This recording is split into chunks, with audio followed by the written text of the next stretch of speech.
Bismillahirrahmanirrahim. Assalamualaikum warahmatullahi wabarakatuh. Selamat pagi semuanya. Senang saya bisa bertemu kembali dengan kalian di pagi yang menurut saya cerah ya, meskipun agak mendung mungkin ya, cerahnya kurang cerah gitu. Tapi justru enak ini ya, nggak terlalu panas. Ya, senang sekali kita masih dalam kondisi sehat walafiat. Dan siap untuk melakukan aktivitas di pagi ini, khususnya di pagi ini kita mata kuliah proses komunikasi. Mari kita berdoa mensyukuri rezeki sehat, dan semoga tetaplah demikian rezeki sehat itu, dan semoga juga Allah melindungi kita dari mara bahaya. Dan mari kita juga berdoa agar apa yang kita lakukan di pagi ini, apa yang kita pelajarin pagi ini benar-benar bermanfaat, mendapat ilmu yang bermanfaat. Dengan ilmu manfaat itu, insya Allah mungkin bisa menjadi bekal kalian nanti meniti kehidupan kelak. Mari berdoa, menurut keyakinan masing-masing, berdoa mulai.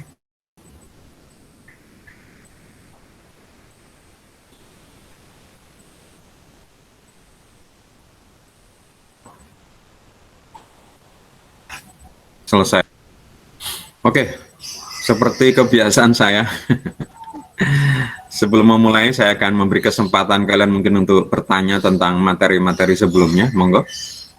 Mungkin mau ditanyakan tentang mata kuliah sebelumnya, proses komunikasi. Materi selalu saya upload ya di My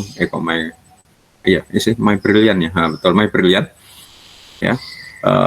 Tapi yang terakhir ya, artinya kalau hari ini belum saya upload ya, supaya kalian menyimak dan mencatat. Setelah ini setelah saya terangkan baru saya upload ya. Memang saya punya kebiasaan seperti itu ya. Mungkin sudah dipelajari materi-materi sebelumnya. Ada yang mau ditanyakan? Putri Roditul Jannah, apa ini panggilnya? Putri Roditul Jannah Silva, panggilannya siapa ini? Panggil Silvi, Pak. Oh, Silvi, panggilannya Silvi. Iya. Ya. Soalnya nama Roditul Jannah itu sangat menancap dalam hidup saya. Soalnya anak saya dua-duanya sekolah di sana semua. SD Roditul Jannah. Oke, kalau nggak ada pertanyaan, kita lanjutkan. Hari ini saya berencana untuk membagi kuliah menjadi dua bagian. Bagian pertama adalah kita belajar kuliah, ya. Kemudian bagian kedua kita melanjutkan presentasi kemarin, tugas kelompok kemarin, ya. Kalau nggak salah kemarin baru 2 kelompok kalau nggak salah ya, yang sudah presentasi. Saya harap mungkin 1-2 kelompok lagi yang hari ini presentasi, ya. Kemarin baru 2 kelompok 2 dan kelompok 4 ya yang presentasi, ya. Mungkin setelah kuliah nanti saya minta kelompok yang lain mungkin bisa presentasi. Oke. Hari ini kita lanjutkan tentang bagian dari proses komunikasi yang terakhir ini. Belum terakhir sih, hampir dari terakhir. Mungkin kita kembali lagi sih. Apa komponen dari proses komunikasi? Ratna mungkin bisa menyebutkan komponen-komponen dari proses komunikasi, atau apa itu proses komunikasi, Ratna?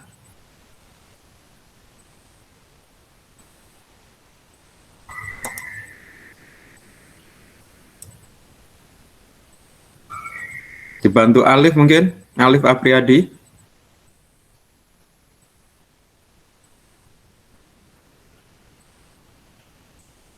Mungkin saya, Pak. Kenapa, Harsel?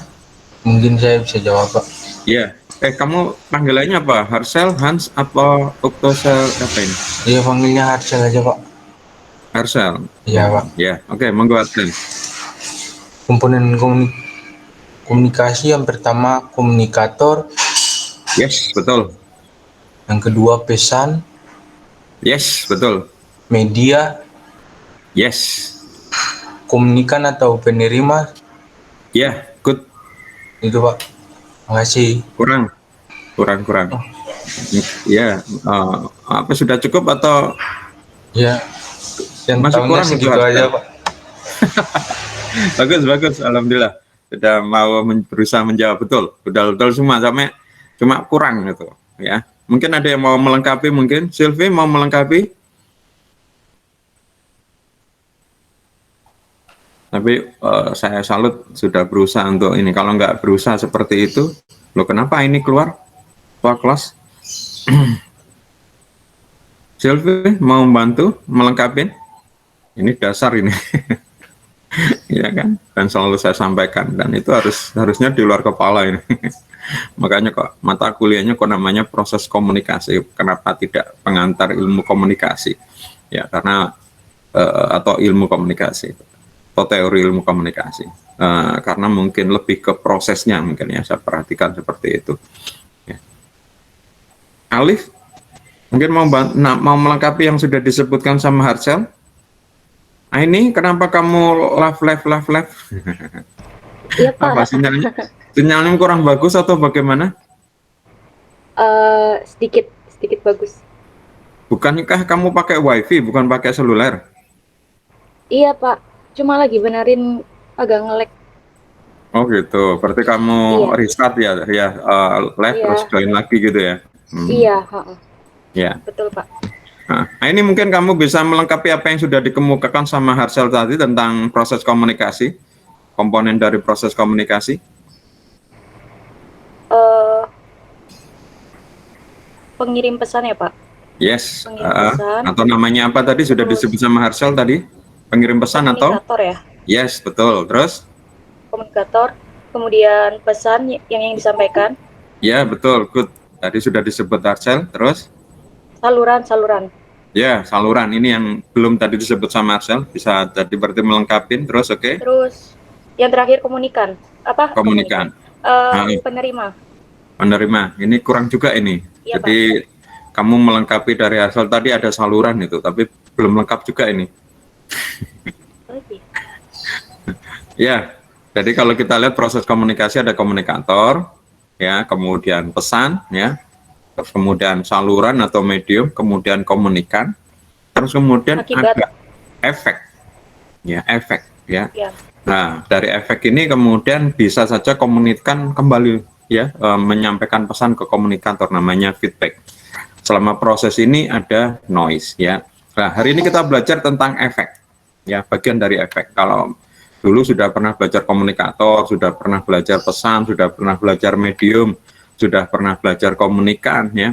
Hari ini kita masuk ke efek, ya. Insya Allah setelah itu mungkin kita lanjut tentang feedback, masuk tentang noise, gitu, ya. Jadi hari ini kita fokus atau mempelajari yang berkaitan dengan efek, ya.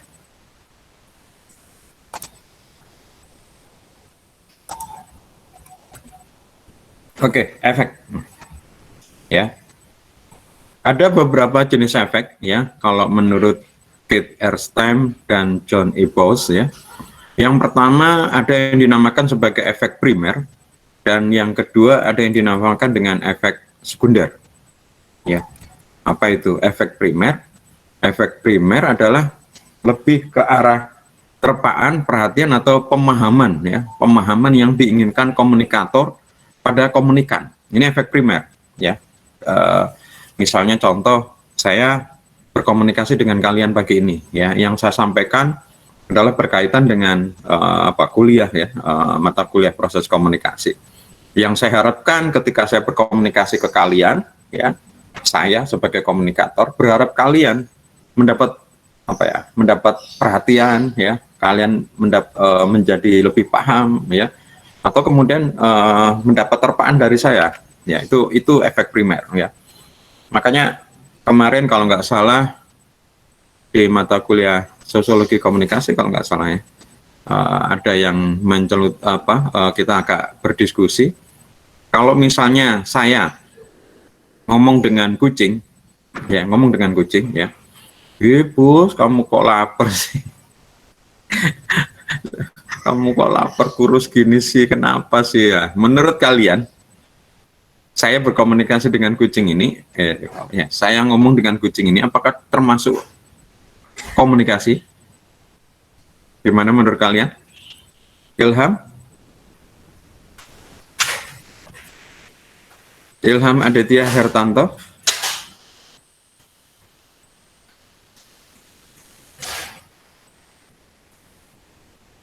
Menurut kalian, saya berkata dengan kucing ini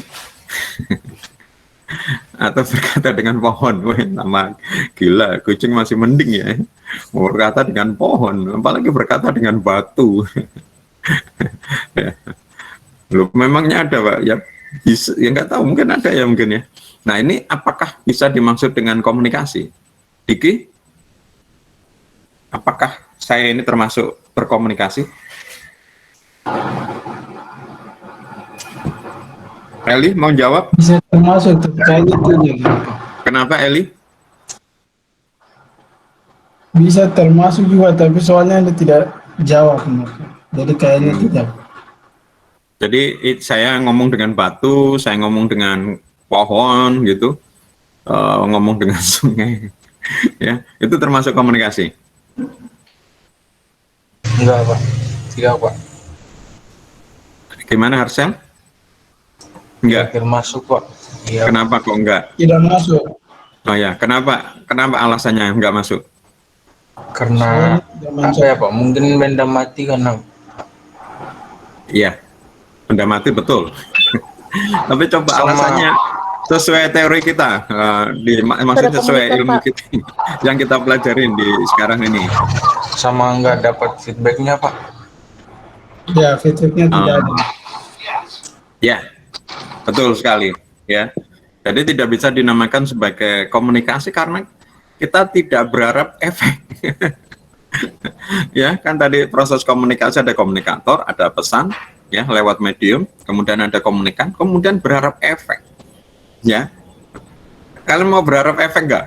Ngomong dengan batu, batu menjadi paham. Ngomong dengan batu, batu memperhatikan kita. Ya, kemudian batu memberikan perhatian kita, nggak mungkin. Maka kita ngomong waktu itu ya pasti kita tetap mungkin ngomong ya, tapi ya nggak berharap efek ya. Mungkin ya kita sebenarnya mungkin ngomong dengan batu itu mungkin ngomong dengan yang apa benda mati istilahnya tadi itu mungkin berkomunikasi dengan kita sendiri mungkin. Nah, kalau berkomunikasi dengan kita sendiri ya namanya komunikasi intrapersonal itu mungkin masih betul ya. Karena kita masih bisa berharap efek. Oh, Pak, kok bisa Pak berharap efek? Iya, karena mungkin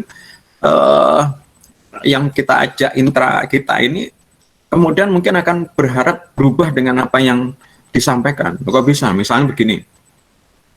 Ya, misalnya ini ya. Jangan tersinggung ya. Misalnya hari ini kita kuliah pagi ini 7:30, 7:30. Hari Jumat. Akhir minggu. Akhir pekan ini, besok udah libur, nggak ada kuliah dan macam-macam, kecuali mungkin ada kuliah tambahan ya, tapi sehingga saya kuliah tambahan nggak boleh ya. Dulu pernah saya minta hari Sabtu, tapi kayaknya nggak boleh. Ya mungkin masih ada kegiatan ya, seperti itu. Tadi malam banyak kegiatan ya, kayak tadi itu, nggak lupa tadi. Oh yang kerja tadi itu, kok lupa siapa tadi itu? Silvi ya yang tadi, kok lupa saya. Siapa yang tadi? Oh Afifah. Nah, jadi kayak Afifah ini katanya Afifah hari ini badannya nggak enak gitu ya, diberi bumbu Pak, bukan maksudnya kurang fit lah kampanye ya. Mau bangun tuh males gitu, aduh mau membangun males gitu ya. Nah dari diri kita yang positif itu mungkin berkata ke diri kita, ayo Afifah bangun kita kuliah gitu.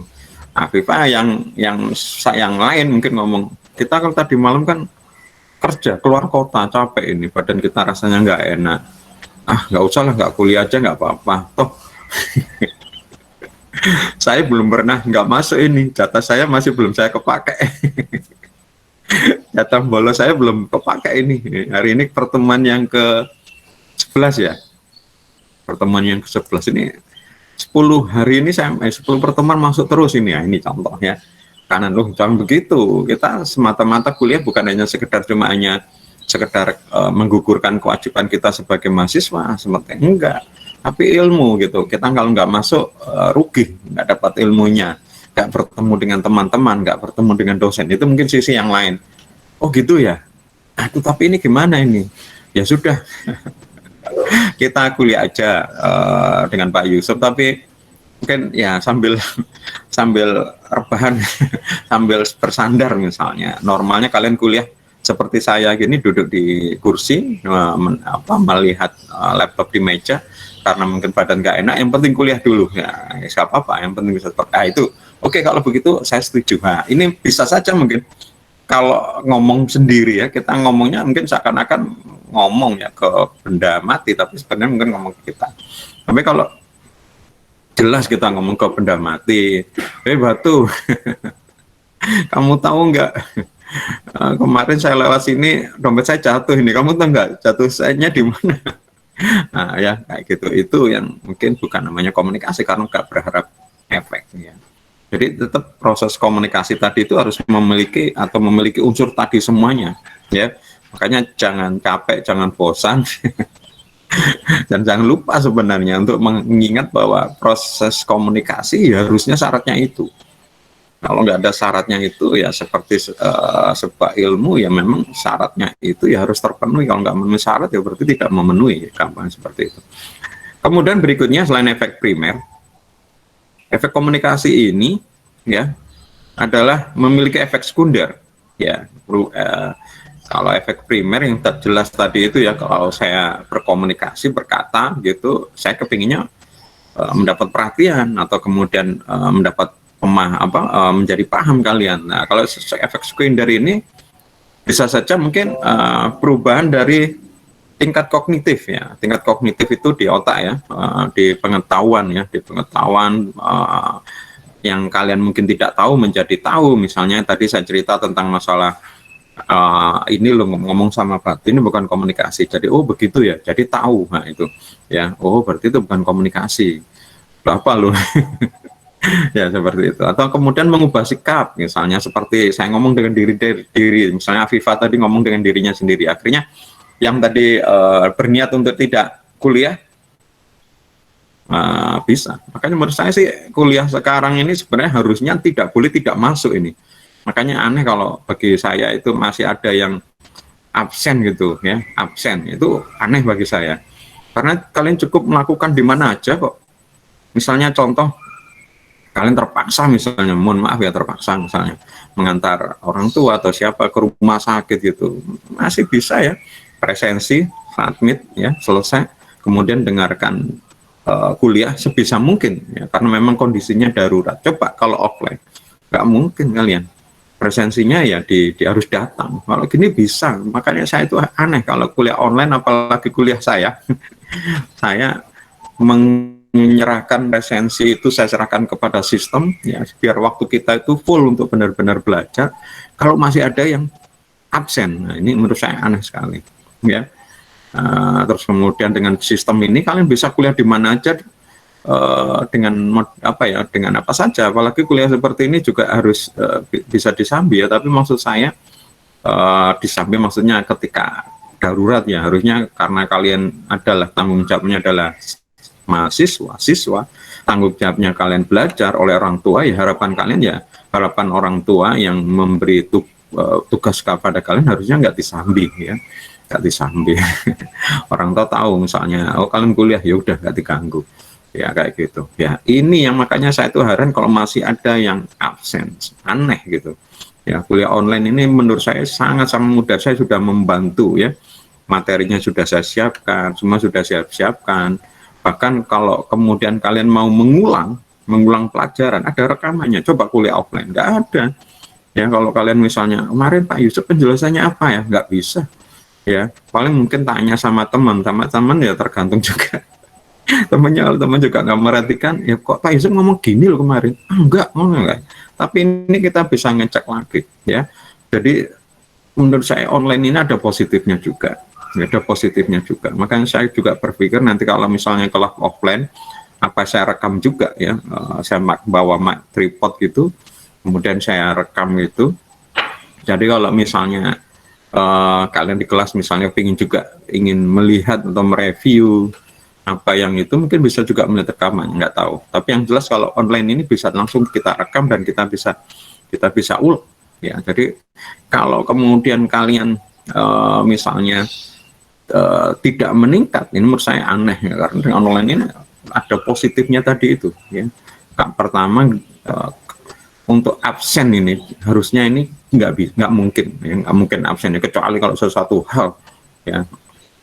Kemudian yang efek sekunder ini adalah merubah setelah kognitif mengubah afektif ya. Afektif itu mengubah sikap ya, tadi itu yang saya bilang sikap, contohnya Afifah, atau mengubah perilaku ya, perilaku behavior ya, menerima, memilih ya. Jadi sudah dilakukan kayak gitu ya. Jadi efeknya ada dua, efek primer dan sekunder. Ini kita lihat ya, pesan-pesan yang disampaikan bisa dipahami oleh audiens ya, dan diperhatikan oleh audiens. Contoh, kita tertarik mendengarkan suatu berita tentang perceraian pasangan artis top. Berarti efek primer terjadi pada diri kita.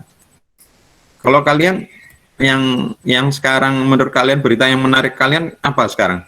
Yang kemarin mungkin ada berita terus kemudian kalian memperhatikan apa? Ini ada berita apa yang kemarin tertarik kamu untuk memperhatikan? BTS, Pak. Ya betul. BTS Mil ya, saya juga memperhatikan kemarin apa sih BTS Mil ini. Akhirnya saya mengikuti, saya baca-baca. Ya Allah, kamu termasuk anggota ARMY nggak? Bukan, Pak. Oh, enggak, bukan ya. Iya. Ada istilahnya ternyatanya ARMY, ternyata fansnya itu namanya ARMY. ARMY apa? Apa ARMY itu atau mungkin ada tambahan? Ya, kalau Fatwaldi apa yang tertarik atau menarik perhatianmu kemarin? Berita apa yang menarik perhatianmu, Fatwaldi? Tumben ini Fatwaldi gak kedengaran suaranya pagi ini. Loh, gak kedengaran ini mungkin lagi apa kemarin katanya kalau nggak sambil disambi dengan apa ngisi kamar mandi ya, ngisi jeding. Ya, betul. Kemudian berikutnya adalah efek sekunder tadi itu, yaitu efek kegunaan dan kepuasan ya, uses and gratification. Contoh, sekelompok orang sedang menikmati sebuah acara sinetron. Ada yang menganggapnya sebagai alat untuk melakukan hubungan sosial, ada yang menganggapnya sebagai hiburan. Ya, ini contoh. Ya, ini contoh efek primer dan efek sekunder. Kita lanjutkan. Contoh efek primer dan sekunder ya. A menelpon B untuk menonton film pada Sabtu sore, besok ya. Karena kan Jumat. B menjawab telepon dengan perkataan halo gitu. Tentu ketika diangkat pasti aku tahu diangkat, A pasti respon dulu halo gitu. B menjawabnya halo ya. Tapi kalau biasanya kalau saya ketika menjawab telepon, saya biasanya memberikan perkataan dulu ya. Misalnya saya ditelepon gitu, saya angkat langsung, saya bilang Assalamualaikum. Saya yang menjawab. Kok saya menjawab? Saya yang berkata dulu, barusan Waalaikumsalam gitu ya. Nah, gitu. Ya ini kalau kenal sih biasanya. Kalau nggak kenal ya kadang nggak kenal tuh saya angkat tapi saya diem aja. Dan mereka kok diem, aku juga heran itu. Ya, beberapa yang kali ada seorang profesor yang telepon saya berapa kali itu.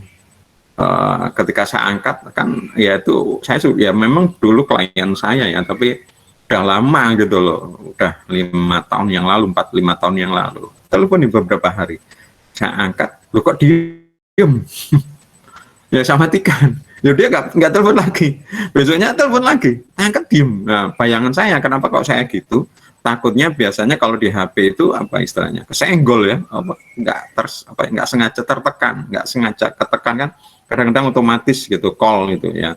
Nah kalau misalnya dia telepon pasti ngomong gitu ya. Terus kemudian juga tadi pagi juga ada orang telepon, ini juga beberapa kali ini sering telepon ke saya gitu, tapi setiap saya nelpon dia diem, makanya saya nggak kenal ya, tadi saya hiraukan aja.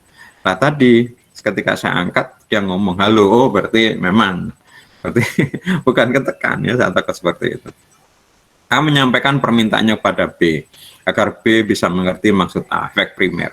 B menjawab, wah tentu dengan senang hati, efek sekunder, atau maaf saya sibuk Sabtu sore nanti, efek sekunder. Jadi respon B adalah efek sekunder karena ada perubahan perilaku ya.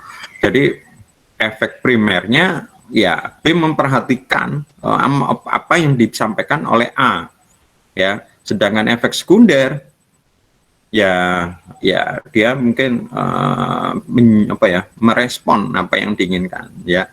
Jadi seperti kita sekarang ini, kita belajar, saya ngomong ya, efek primernya saya kepinginnya didengar, mendapat perhatian gitu ya kan. Terus kadang-kadang saya ingin dapat feedback gitu, bertanya-tanya gitu ya, kepinginnya dibales gitu loh. Kalian melakukan efek, jadi balesnya itu menurut saya efek sekunder ya, meskipun nggak, tadi saya tanya Fatwaldi ya nggak jawab. Nah ini kenapa gitu ya. Nah ini namanya efek sekunder.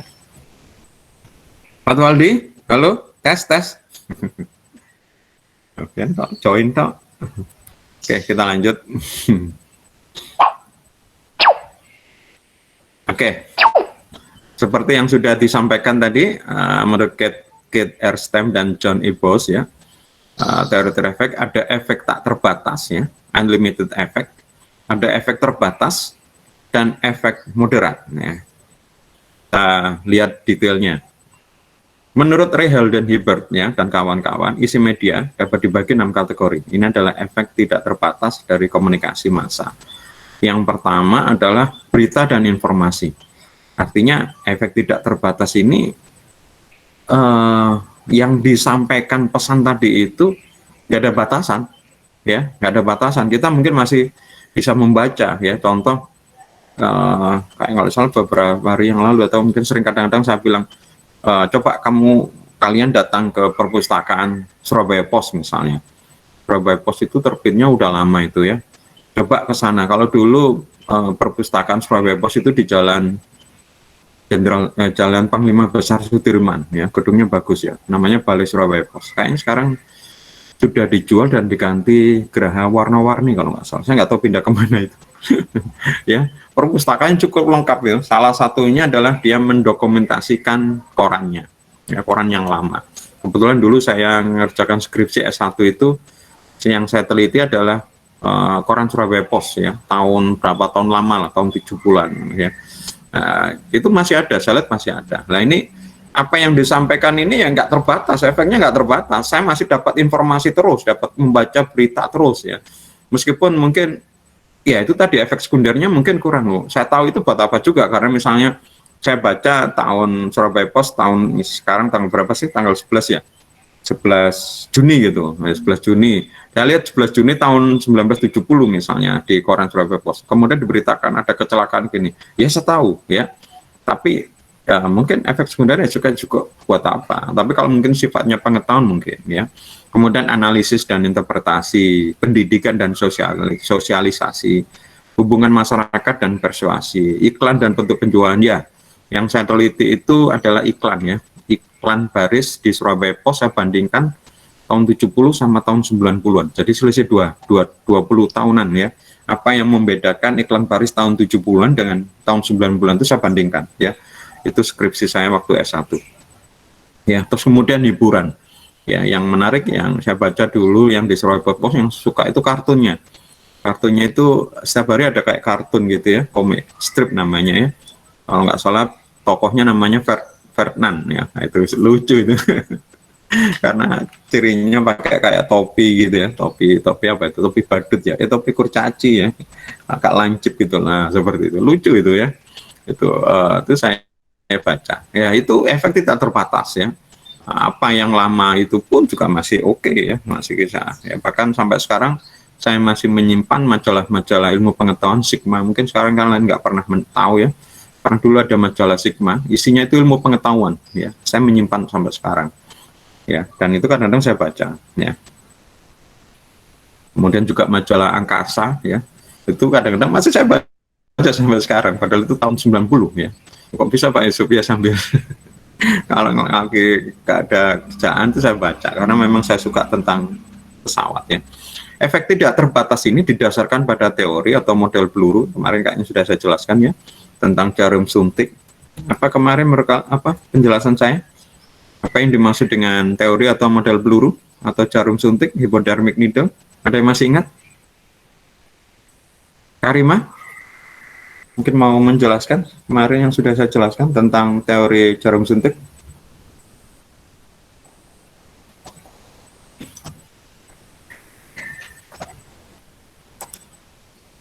dicoba nggak apa-apa, masih salah, harusnya kan jadi tambahan pengetahuan. Jovanka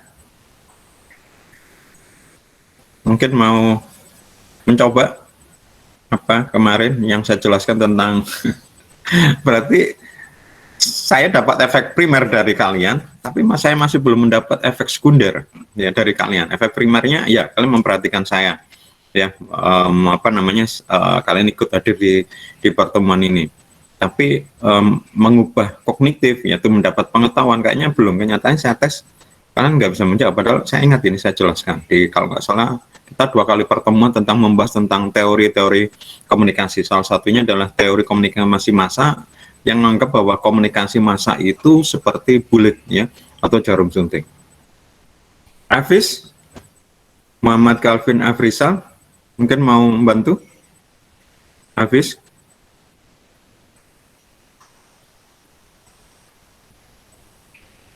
Kok diam semua ini. Pratna, siapa yang mau nyoba? Loh, nggak ada yang mau nyoba ini. Daniel? Nah ini Daniel biasanya, berani ini biasanya Daniel. Daniel?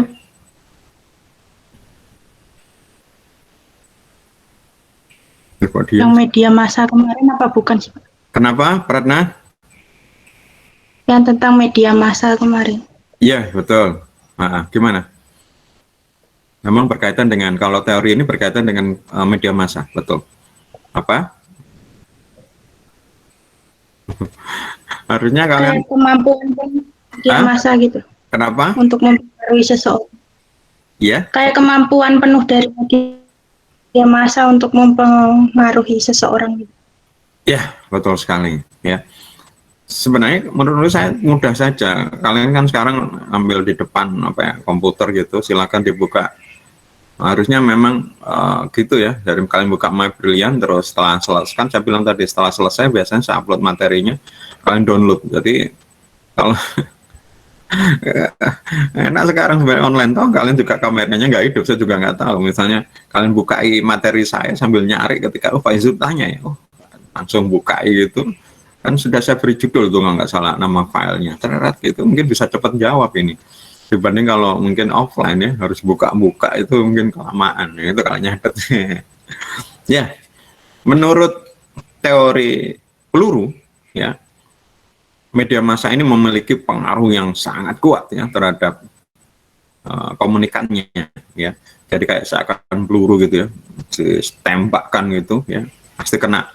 Atau jarum suntik, tinggal disuntik gitu langsung. Jadi kayak manusia itu kayaknya pasif ya, suntik itu langsung apa namanya kena gitu ya. Ini yang ini kenapa efek tidak terbatas ya, karena itu, karena menganggap bahwa komunikan atau audiensnya ini pasif ya dan tidak punya pilihan ya kayak gitu. Dalam hal ini media massa dia ibaratkan peluru, jika peluru ditembakkan ke sasaran maka sasaran tidak bisa mengelak. Jadi media massa memiliki kekuasaan yang luar biasa dan efek tidak terbatas ya. Misal penggunaan radio sebagai alat kampanye atau propaganda yang bersifat persuasif untuk mengubah sikap, perilaku, dan opini. Ini efek ini diasumsikan memang masyarakat tidak punya pilihan lain. Nah ini mungkin bisa sangat-sangat terjadi mungkin beberapa waktu yang lalu, mungkin tahun 90-an atau tahun 90 ke bawah ya. Ketika media massa masih belum banyak sekali ya. TV itu paling cuma hanya TVRI gitu ya. Radio ya mungkin nggak banyak ya, koran apalagi. Jadi orang nggak punya pilihan selain itu ya. Sekarang internet tuh ada, nggak bukan dari media massa, dari kiriman orang-orang aja sudah kita banyak mendapat informasi. Saking banyak mendapat informasi seakan-akan otak kita ini kepenuhan, meluber. Ya itu. Oke, kita lanjut.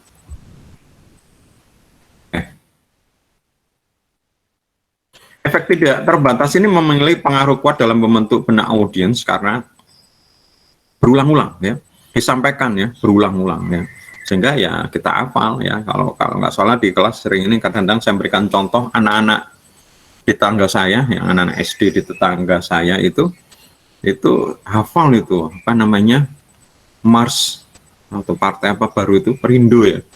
karena sering diputar-putar ya, diputar-putar sampai hafal itu. Anak-anak kadang-kadang sambil main itu nyanyikan lagu itu terus teman-temannya ikut semua.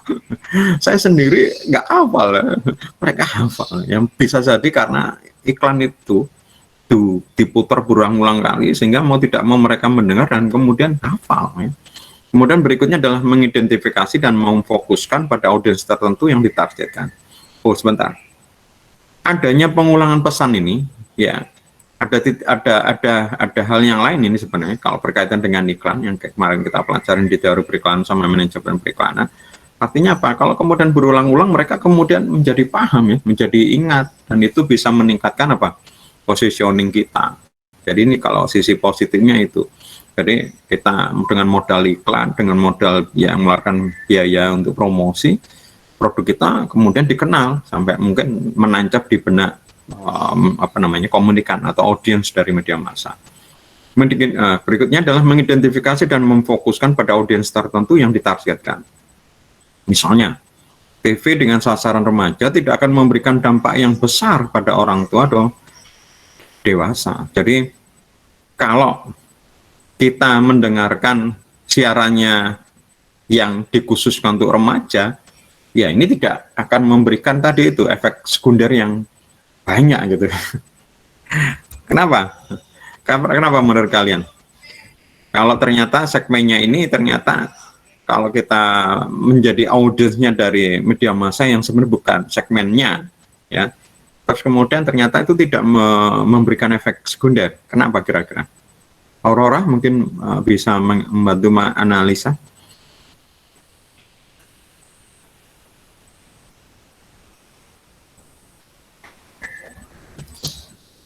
Enaknya kuliah online ini gini ya. Kalau saya bisa sambil nyamil minum, nyamil enggak minum. Kalau kalian bisa sambil nyamil, ya ini, kamu enggak sambil nyamil kuliahnya.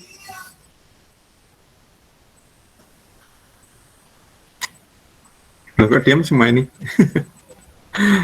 Ini saya dapat efek primer, tapi tidak dapat efek sekunder ini dari kalian.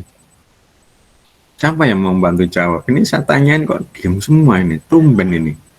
Apa kayak Afifah ini badannya nggak enak semua ini? Masa satu kelas nggak ada yang enak semua badannya?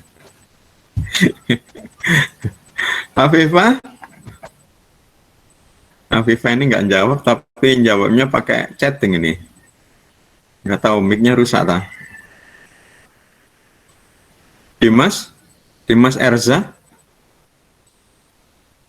Kok diem semua ini? Nadia Cahya. Kok diem semua?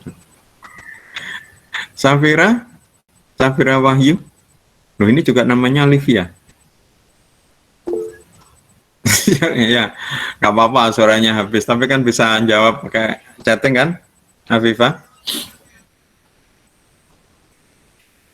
Kenapa kok kalau kita menjadi audiensnya dari media massa yang bukan segmennya, kok tidak mendapat efek atau gampangannya kita tidak merasakan efek sekunder? Ya, contoh misal begini, ya misalnya saya bukan remaja lagi, ya, saya nonton atau melihat atau mendengarkan radio misalnya untuk anak muda, anggap saja radio anak muda, Hard Rockers, Prambors mungkin, apa ya anak muda ini.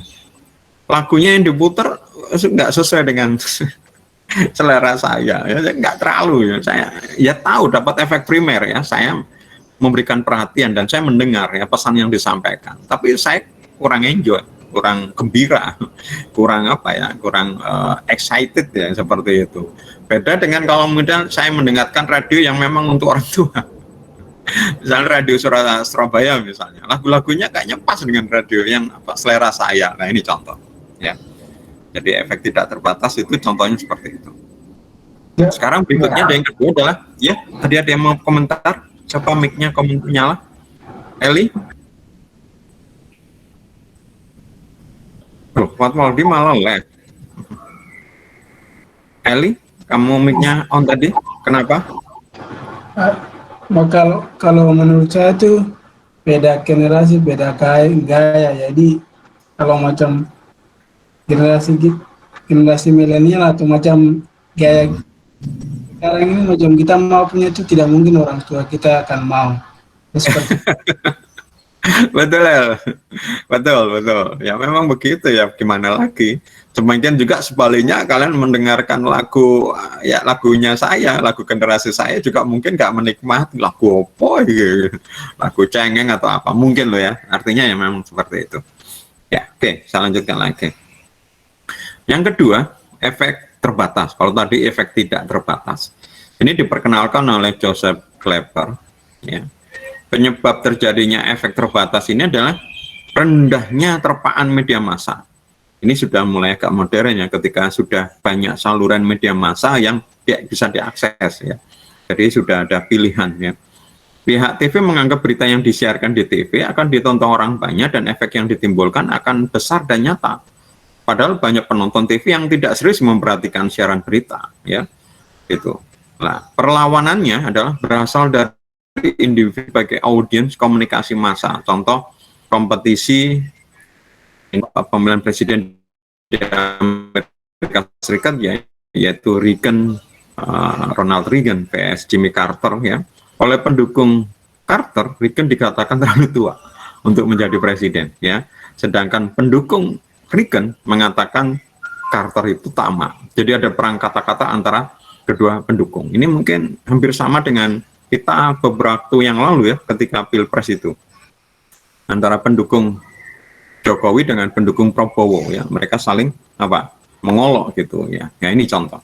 Di sini ternyata efeknya tidak bisa diharap terlalu banyak dari media massa ya, apalagi sekarang ini ketika saluran medianya begitu banyak, kita merasa sudah masang iklan kok nggak terlalu meningkatkan penjualan. Ya bisa saja ya, iklan itu mungkin kalau misalnya iklan ditayangkan di YouTube, mereka langsung nyekip gitu ya. Kalau kita pasang di media massa, misalnya televisi, ketika waktunya iklan, mereka pindah channel kayak gini. Ini contoh bahwa efek yang digunakan atau efek yang disampaikan media massa, media ternyata atau komunikator ya lewat media, itu ternyata terbatas ya. Nggak yang kayak dulu ya, tahun-tahun berapa, tahun 80 ke bawah gitu ya, di mana mereka tidak ada pilihan, dan apalagi disampaikan berulang-ulang ya, apalagi waktu Perang Dunia Kedua yang di zamannya Hitler ya di Jerman sana, mereka benar-benar apa istilahnya, mengikuti apa yang disampaikan oleh propagandanya Nazi ya. Jadi efek terbatas seperti itu ya. Jadi ada itu. Berikutnya yang ketiga adalah efek moderat ya. Efek moderat ini adalah dalam menyampaikan suatu pesan harus direncanakan, diformat secara matang dan baik karena pesan tetap memiliki dampak. Namun demikian pesan juga tidak begitu saja diterima audiens karena terdapat variabel-variabel yang mempengaruhi proses penerimaan pesan. Ini efek moderat, ini efek yang sekarang ya, di masa sekarang ya, di mana masyarakat ini dilubri dengan berbagai informasi, mereka punya pilihan yang media massa yang sangat banyak dan komunikatornya begitu banyak sekali ya, maka mereka menerima pesan itu apa istilahnya ya, nggak ditelan gitu ya, nggak ditelan semua, artinya diberi satu piring itu dihabiskan, nggak mungkin diincip-incip gitu terus ngincip-ngincip lain. Ini kalau makanan ya, jadi diincip sedikit gitu terus ngambil-ngambil, jadi secara acak gitu ya misalnya ya. Ini kenapa? Ini contoh ini. Ada seorang teman itu, ya, saya beritahu video saya, ya. Terus kemudian suatu ketika dia tanya gitu, saya bilang loh, bukankah di dalam video itu ada gitu? Ya ada, tapi saya nontonnya nyekip-nyekip lah, itu masalahnya. Ya, saya baru tahu ternyata mereka melihatnya nggak tuntas ya, menyekip-nyekip ya, dari ini lari ke sini selesai gitu, dianggap sudah menonton gitu. Padahal ada di situ. Kenyataannya apa? Dia tanya yang sebenarnya sudah saya jelaskan di dalam video itu. Dia masih belum mengerti ya. Saya bilang dulu, ada itu di video itu. Coba dilihat. Oh, iya tahu. Saya tanya balik lu gak dilihat ta? Saya lihat tapi nyekip-nyekip. Nah, contoh. Jadi di sini kebiasaan audiens komunikan saat ini seperti itu. Ya. Jadi ini adalah beban bagi kita, bagi kalian ya. Kalau saya mungkin waktu zaman dulu, saya bisa bikin komunikasi, bikin pesan yang mungkin serampangan ya, nggak digarap dengan matang dan baik. Toh karena pasti ditelan maksud saya ya, tadi itu. Tapi sekarang ya, karena mereka dengan tadi yang dijelaskan tidak menelan, maka ini harus direncanakan ya, dirancanakan secara matang dan baik, diproses dengan mungkin dengan waktu yang lama, biaya yang lebih banyak gitu. Padahal itu belum tentu juga kena loh ya. Siapa ini kemarin penyanyi yang bikin video klip yang habis miliaran? Habis miliaran. Oh, kamu nggak dengar berita itu? Nyanyi Indonesia, Pak. Iya, Cewek atau cowok, Pak? cewek. Loh, kamu nggak tahu dah ini? Nikita Mirzani, Pak. Nikita Mirzani bukan. Nikita Mirzani lu punya lagu apa? Bukan penyanyi. Iya, Pak, ada, Pak. Miliaran, Pak, dia buat bikin. Iya memang, tapi bukan Nikita Mirzani. Miliaran. Jadi ada penyanyi yang menurut saya nggak terlalu terkenal sampai ya dia bikin album gitu, bikin lagu terus digarap digarap dengan serius namanya video klipnya sampai habis katanya sih 1 miliar atau apa ya sutradara Luna, Pak. Cinta Luna. Ya mungkin saya lupa namanya ya, rambutnya panjang itu penyanyinya rambutnya panjang ya, tinggi ya, kayak artis, tapi saya lihat tuh nggak terkenal orang ini gitu ya. Saya nggak pernah lihat videonya, cuma melihat berita. Denisa, oh Denis ya, mungkin ya, saya lupa soalnya saya baca beritanya, pokoknya nggak terkenal itu. Dia sudah menggarap seperti itu loh, bahkan menggunakan sutradara nomor 1 loh, sutradara video klip nomor 1 di Indonesia. Siapa itu? Ya apa kok tadi lupa. Rizal Mantovani. Ya, Rizal Mantovani. Saya cuma melihat cek screenshot videonya. Wah, keren itu ya, kelihatan. Memang kelihatan mahal ya, karena kayak di studio. Kayak ini loh. Kayak video klipnya, ya kalau ini saya nonton sih. Video klipnya Blackpink itu loh ya. Kayak di studio tapi keren kayak gitu ya saya lihat. Nah, itu kan pasti bukan biaya yang ringan bikin backdrop ya. Namanya backdrop kalau saya dulu istilahnya di atau set namanya ya di TV. Jadi seakan-akan tapi itu di studio ya. Itu kayak gitu benar-benar keren ya, seperti itu. Ya, cuma ya ternyata ya nggak terkenal. Terkenal nggak Denis tadi itu? Siapa yang jawab Denis tadi? Afifa, terkenal nggak Denis setelah ada video itu? Masih belum kan? Padahal dia sudah mengeluarkan banyak biaya itu ya. Nah ini contoh yang sudah dilakukan dengan sungguh-sungguh pun belum tentu ya, belum tentu. Apalagi serampangan kayak zaman dulu ya, pokoknya video klip gitu ya. Ya. Maka di sini memang menurut saya ini kalian harus melakukan banyak belajar sebenarnya bagaimana sih membuat sebuah pesan yang kemudian berefek ya. Sampai sekarang pun saya masih belajar ini di zaman sekarang ini ya. Kadang-kadang saya juga nggak tahu, misalnya ini ya untuk saya ya, saya bikin video serampangan gitu, video ya, terus saya upload di YouTube, ternyata view-nya tinggi. View-nya tinggi ya, komentarnya banyak, yang like banyak. Saya heran tuh, ini saya garap ini asal ini sebenarnya ya, hanya beberapa menit aja gampangannya, nggak perlu persiapan apa. Banyak. Sebaliknya saya ngerjakan mulai bangun tidur subuh itu ya, salah subuh langsung saya kerja, baru selesai itu sekitar jam 9 malam, jadi hampir seharian itu. Ya biasa aja. Ya tetap besar, tapi tidak seperti yang saya harapkan atau yang tadi serampangan tadi ya. Ini memang harus meneliti lagi lebih dalam apa yang sebenarnya yang bisa membuat seperti itu. Kalau kita lihat kan ya seperti itu, ada yang mungkin video digarap sama Denis tadi itu ya ternyata ya mungkin tetap tinggi ya, tapi ya nggak membuat dia melejit atau apa. Sebaliknya mungkin siapa itu yang Aku Bukan Boneka itu, anak Pasuruan itu namanya siapa? KKI, Pak, KKI. GG itu bikin video klip kayak gitu langsung meledak, dia terkenal ya. Dia terkenal ya kan. Oh, siapa itu KK ya, ya. Itu langsung terkenal, padahal videonya gini aja, aku bukan boneka gitu aja ya. Mungkin ya tetap keluar biaya, tapi mungkin tidak sebesar Dennis tadi itu, terkenal. Ya ini yang bagi saya sebagai seorang komunikator, ya, seorang peneliti komunikasi, mungkin kalian juga ya, seorang mahasiswa komunikasi ya, di KAV kan ada komunikasinya di situ. Mungkin harus melakukan penelitian lebih dalam. Apa yang membuat ini? Bayangkan kalau setiap kita membuat pesan dan pesan itu berefek. Setiap buat pesan berefek, buat pesan berefek. Wah ya, kaya. Kayak Pak Yusuf. Iya, view-nya tinggi kalau buat YouTube kan, berarti iklannya banyak itu. Ya. Efek yang dimiliki oleh media massa, tapi penerimaan efek juga dipengaruhi oleh faktor lain ya. Nah ini kan ya saya tahu ada variabel-variabel lain yang bisa berefek seperti tadi. Dennis digarap dengan serius nggak sukses, mungkin ada faktor lain yang tidak.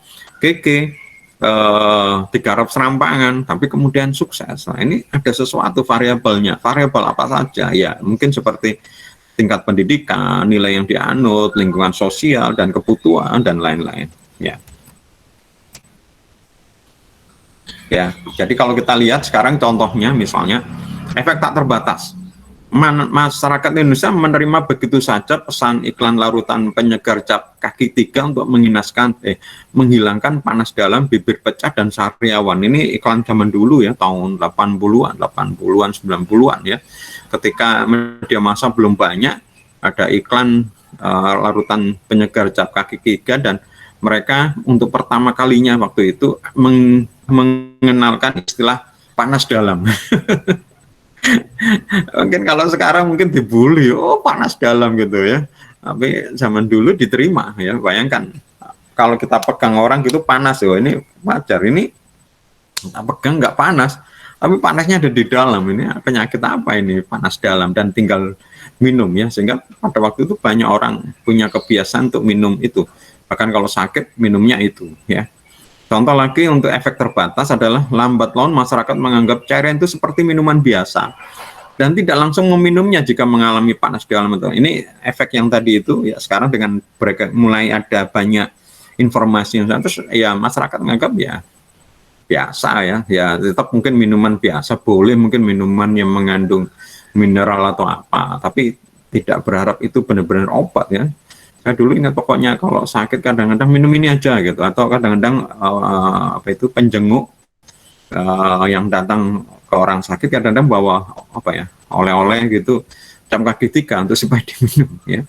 Sekarang apalagi di zaman sekarang masih ada yang mengkonsumsi cairan tersebut ya, jadi masih ada pengaruh dari, tapi sudah tidak terlalu besar ya, seperti itu. Contoh yang sekarang ini apa itu, susu Bear Brand itu ya katanya, itu yang mungkin yang modern ini ya, ada yang mempercaya itu, ada yang tidak ya. Oke, sekarang apa yang mempengaruhi efek ya, tadi kan saya bilang tadi itu ya, apa yang mempengaruhi efek ya. Nah, yang pertama adalah efek kognitif ya, efek kognitif adalah di otak ya, pengetahuan ya. Terus kemudian efek afektif yang pengaruh di hati, emosional, perasaan, dan efek behavior ya, behavioral yaitu perubahan pada perilaku. Nah, faktor apa yang menentukan besar tidaknya efek ya? Ya ini adalah pertama adalah faktor individu, berikutnya adalah faktor sosial. Oke, kita lihat tadi ya. Efek tadi, ya, efek komunikasi tadi bisa efek kognitif, efek afektif, dan efek behavioral. Seperti saya bilang tadi ya, ketika saya misalnya kayak tadi ini ya, kita ini kuliah ya, efek kognitif ya, kalian mendapatkan tambahan ya, dapat tambahan informasi, pesan yang saya sampaikan kalian dengar, dan itu menjadi tambahan efek kognitif ya. Jadi kalian misalnya tahu, oh efek itu ada efek terbatas, itu efek kognitif di otak kalian ya. Jadi kalau misalnya nanti kalian ngobrol dengan orang ada tambahan, oh kayak gini Pak Yusuf pernah menjelaskan itu. Efek afektif ya, dari efek komunikasi tadi itu bisa mungkin menjadi berubah di sini, di emosional, perasaan ya. Jadi misalnya apa namanya, yang tadi itu ketika kita melihat ada orang apa namanya ngomong, oh saya butuh uang apa gitu, bisa saja mungkin dia tidak hanya tahu bahwa ini kelihatan dia memang butuh uang, maksudnya dia memang berniat untuk utang dan kita tahu maksudnya, tapi mungkin di sini ada perasaan jadi kasihan atau mungkin apa ya, iba kayak gitu ya.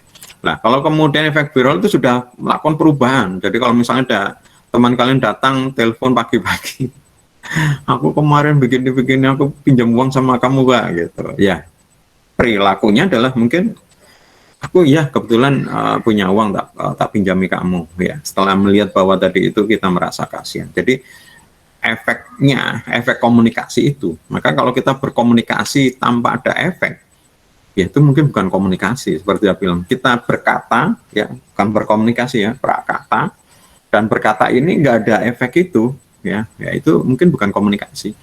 Saya ngomong sama batu, jelas saya tidak akan berharap ada efek dari batu. Batu jadi paham. Ngomong sama kucing jadi belas kasihan, atau apa namanya, kucing kemudian apa namanya berubah gitu ya. Mungkin cuma sekedar apa ya, kebiasaan mungkin ya, atau apa. Kok kadang-kadang kalau kita manggil kucing itu kadang-kadang kok mau datang ya, pus gitu datang. Kalau ayam kur gak datang. Berarti ini gimana nih? Bisa komunikasi kita bisa jalan nggak nih? Mengubah efek behavior. Bagaimana pendapatmu ini?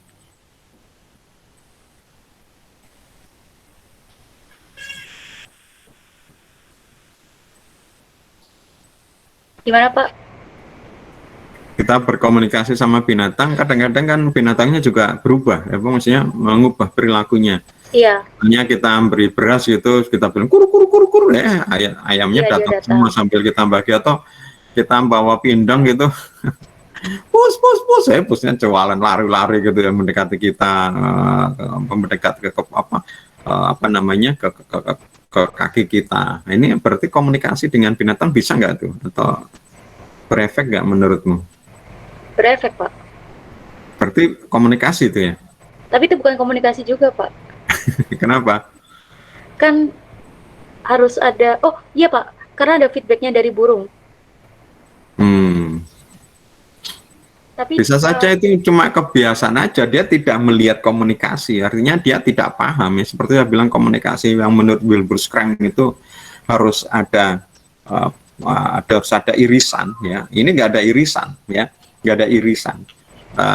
Tapi kenapa misalnya seperti ayam atau apa itu diberi makan mendekat ya, karena dia melihat itu makanan itu mungkin. Jadi kalau saya melihatnya mungkin tetap itu bukan komunikasi loh Pak, mereka kok mau mendekat gitu.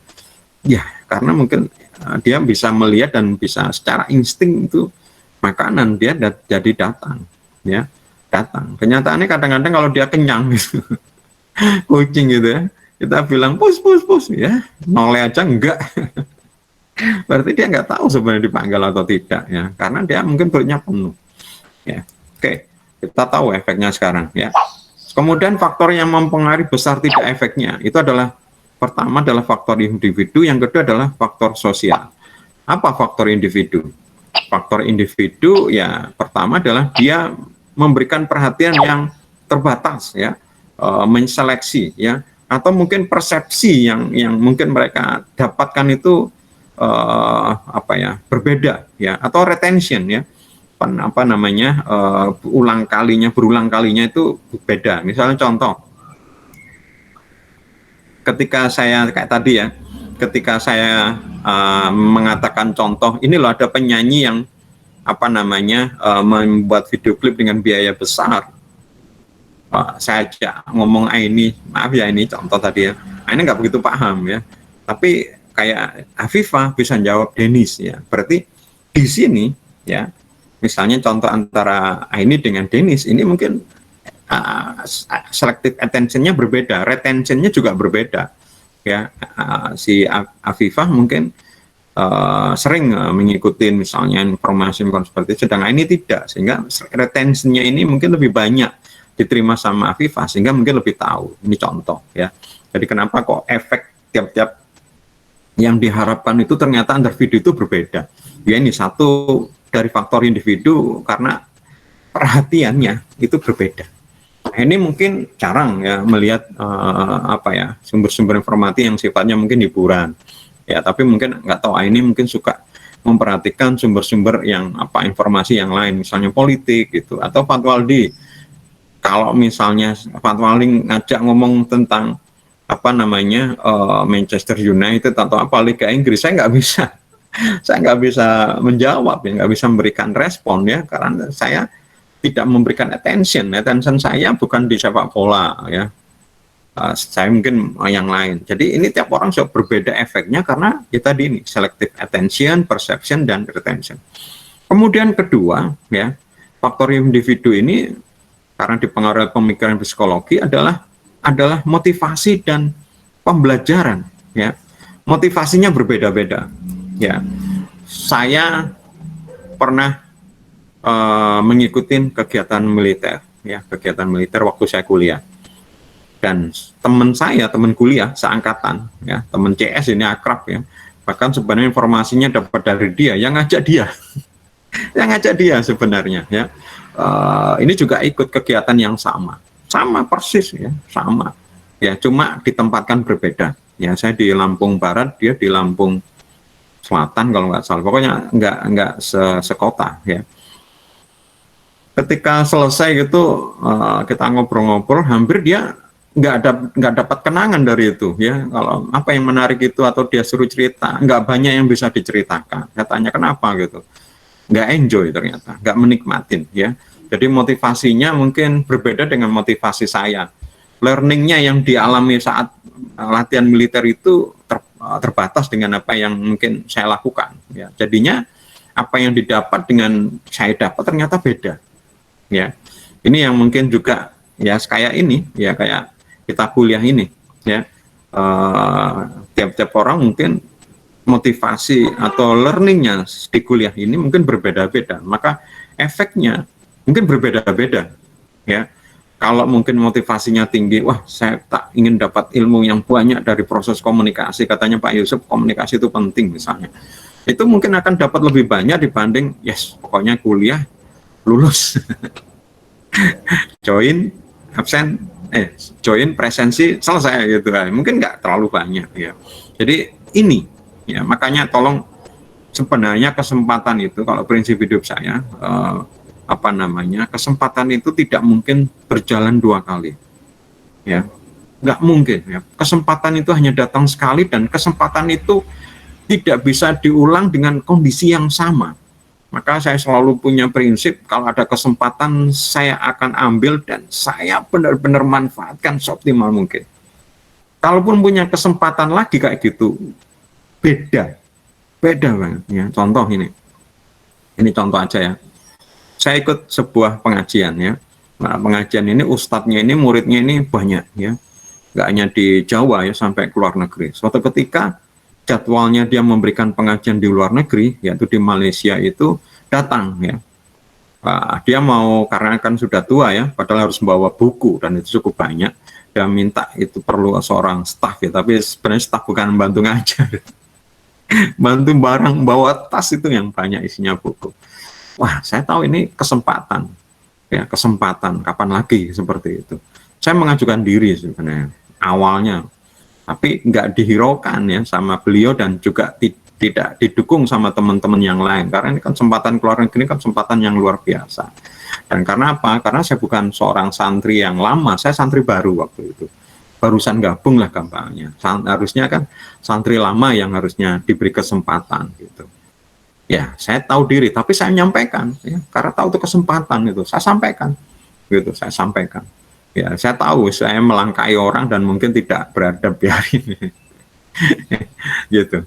Kan kita kan sendiko dawuh dari Ustadz diem aja nggak merestui ya oke, yang lain tuh kayak gitu. Tapi ternyata sampai lama dengan suatu keadaan akhirnya Ustadz itu nunjuk saya.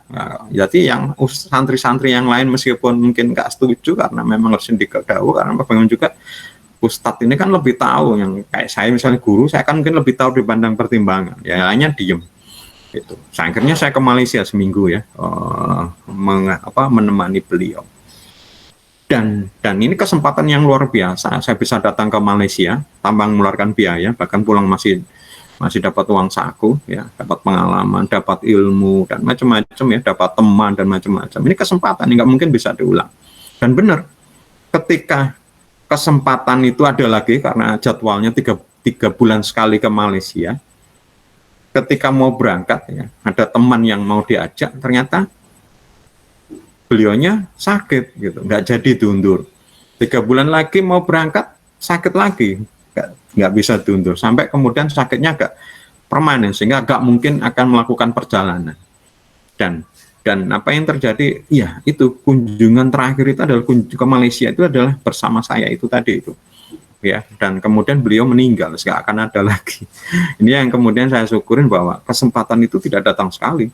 Anggap saja misalnya, ya, saya bisa ke Malaysia lagi misalnya, sekarang misalnya, mungkin akan berbeda ketika saya membantu ustadz saya untuk ke Malaysia, karena kan beda, karena saya diundang sama orang sana. Ketika orang di sana, ya berarti saya dilayanin. Kalau saya ke Malaysia, mungkin dengan efek yang lain atau apa, ya itu. Jadi saya kadang-kadang itu prinsip saya dalam hidup, ya. Kesempatan itu tidak datang lagi. Contoh lagi misalnya, kalau saya misalnya diajak sekarang latihan militer dan saya berangkat lagi ke Lampung, mungkin suasananya mungkin berbeda ketika saya waktu kuliah ikut latihan militer di Lampung sana. Ya, jadi kesempatan-kesempatan ini meskipun mungkin kita bisa mengulangi, tapi belum tentu, ya, belum tentu, efeknya beda. Makanya saya bilang teman-teman, ini nasihat dari saya, kalau kesempatan itu datang tuh manfaatkan, tidak mungkin terulang, ya, tidak mungkin terulang. Meskipun bisa sama, ya, ada tawaran lagi, tapi suasananya nggak mungkin sama dengan yang tadi, yang pertama. Jadi kayak gitu, ya. Dan selama ini alhamdulillah setiap ada kesempatan saya langsung bergegas ngambil, ya. Tadi juga latihan militer, ya saya ikut, ya.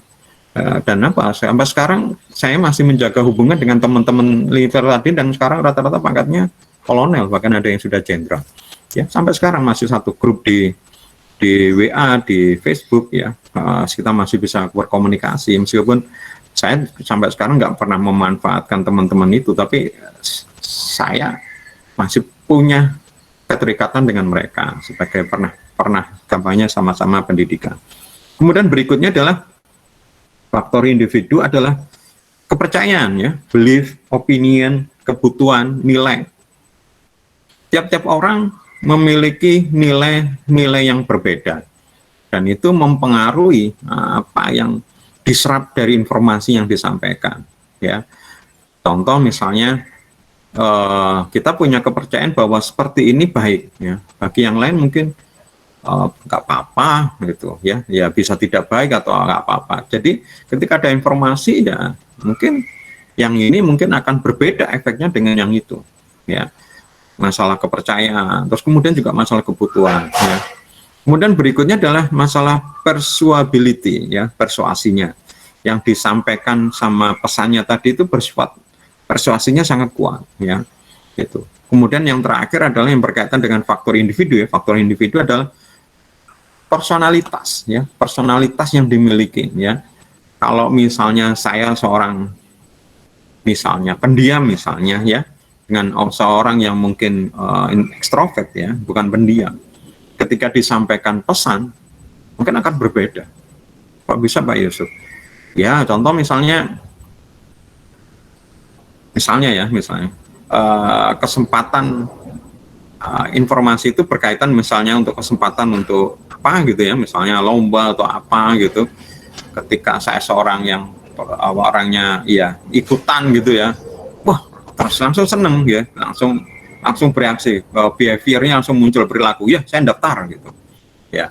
Sedang yang itu karena mungkin personalitinya, ya, mungkin pendiam atau nggak terlalu, ya, lewat. Jadi efeknya ke dia nggak terlalu, sedang ke efek saya terlalu, ya, langsung saya berubah, ya. Contoh misalnya dulu waktu SMA, ya, waktu SMA itu ada pengumuman dari pemerintah, ya, Kementerian Lingkungan Hidup, ya, nggak tahu sekarang masih ada nggak, ya. Ada, ya, Kementerian Lingkungan Hidup, ya. Dulu namanya KLH, Kependudukan dan Lingkungan Hidup, ya. Waktu itu siapa yang memimpinnya? Emil Salim, ya. itu ngadakan lomba karya tulis waktu SMA kelas 2 kalau nggak salah ya, kelas 2 atau kelas 3 ya. Nah itu, saya yang memang suka tantangan ketika pengumuman itu ditempel di papan pengumuman sekolah, langsung saya tertarik, langsung saya ikut ya, saya riset apa sendiri itu, nggak didorong sama sekolah ya. Mungkin ada beberapa sekolah kan gurunya yang aktif, iya, terus saya panggil misalnya murid, ini ada lomba kamu ikut ya, waduh nggak bisa, ini loh saya beri ide gini, tadi dibimbing, ini nggak ada, sekolahnya nggak tahu menahu dan nggak peduli. Saya yang tertarik mengikuti lomba gitu, saya lakukan sendiri, saya kirim sendiri semua ya, saya post, saya kirim sendiri. Baru kemudian ketika saya jadi finalis ya, jadi finalis belum pemenang ya, diambil 6 terbaik gitu ya. Terus kemudian diundang untuk presentasi ke Bogor ya, di kampus IPB. Lah itu baru saya minta izin gitu. Minta izin itu sebenarnya saya minta sangu. Minta sangu. Dan kalau bisa ditemenin sama guru, ternyata sama sekolah cuma selamat ya gitu. Silakan berangkat sendiri, tapi tak diberi sangu, memang diberi sangu ya, diberi sangu. Diberi sangu, tapi ya nggak ditemenin. Kalau sekolah-sekolah lain sampai ditemenin sama gurunya ya, ditemenin gurunya. Jadi ya ketika di sana ya diberi masukan, kamu nanti gini, aku nggak kayak gitu. Akhirnya saya nggak juara, memang saya juara harapan 1, juara 4 ya. Sayang sekali sebenarnya, karena harapan 4 cuma hanya dapat piagam, yang dapat piala itu juara 1, 2, 3. Tapi itu yang tingkat nasional, yang tingkat lokal yang diadakan oleh Universitas Muhammadiyah Surabaya ya sama, tentang lingkungan hidup, saya juara 1 ya, saya juara 1. Nah ini beda dengan yang lain, mungkin personalitinya nggak gitu, ada informasi ya nggak bekas ya, ketika ya saya ada informasi itu langsung perilaku langsung berubah mungkin kognitif, saya tahu ini bagus, ini bisa. Terus kemudian efektifnya, saya senang, saya bersemangat ya, ini cocok, ini tantangan buat saya. Perilakunya, langsung saya daftar, ya, saya ngikuti. Ya. Contoh yang lain waktu SMA itu adalah lomba koran dinding ya. Itu benar-benar saya mulai dari saya ya. Jadi ketika ada lomba koran dinding pertama yang diadakan oleh Jawa Pos ya, nggak ada kegiatan ekstra di sekolah itu koran dinding, yang ada itu majalah sekolah. Koran dinding nggak ada, koran dinding sekolah. Saya yang adakan ya.